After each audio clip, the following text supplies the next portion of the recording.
This is a video about laser cutters and about the things you can make with them. But before we get into that, I want to take a minute to talk about 3D printers. 3D printers have been one of my favorite tools for a long time. They have some limitations, but if something can fit in your hand and be made out of plastic, a 3D printer can make it. And as someone who owns a printer, I really do love when a friend comes to me with a small plastic part and says, "I broke one of these. Can you make me a new one?" Because with a pair of calipers and some basic CAD skills, the answer is usually, no problem. And considering that there are now some 3D printers that cost less than some 2D printers, they're some of the best tools you can get for the money.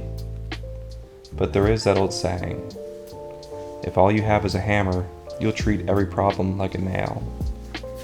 And if all you have is a 3D printer, everything you make will be plastic. And plastic's great for some things, but not for everything. And that brings us back to laser cutters. Laser cutting really feels like 3D printing in all the best ways, but you're not stuck using plastic. Lasers are also really practical for building larger items. Take my toilet paper organizer from last video. Technically, if I wanted to, I could have 3D printed this, but it would have taken at least a whole day.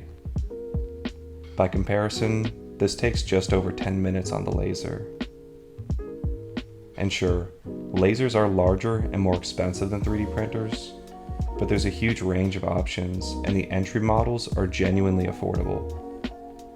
Also, you can always check if you have a makerspace near you. If you do, they've probably got laser cutters there. But let's get back to this fruit bowl. About a month ago, I saw Simone Yetch talking about some fruit bowls she was working on. I had just started working with lasers and thought that a laser cut fruit bowl would be a cool design. The idea I sketched was this: a flat plate with 6 petals that curve up to form a bowl, and 3 interlocking legs to add rigidity. Modeling this in CAD was surprisingly simple. I started with this hexagon shape and then used Onshape's sheet metal tools to create a flat pattern. Adding the other details took some time, but I got it done in a single sitting. Then we just bring the files into Lightburn and let the laser do its thing.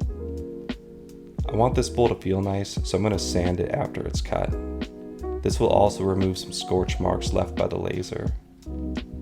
One of the benefits of hanging out at a makerspace is that it's full of people who can give you helpful advice.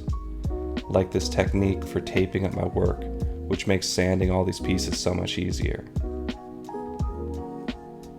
Gluing all these parts together is a little tedious, and if I had to make more of these, I'd probably make a fixture to make things easier.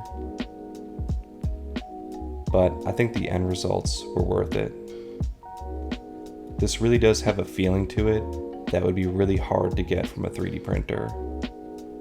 And since this one has to be shipped and I want it to feel extra special, why not use the laser to make some custom packaging?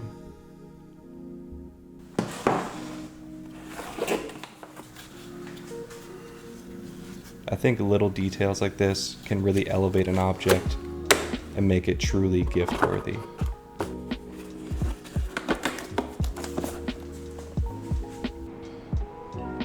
So if you're familiar with 3D printing, I really encourage you to give laser cutting a try. A laser cutter won't replace your 3D printer, but rather expand the kinds of things that you're able to produce. As always, the files for this project are available for free. Thank you for watching.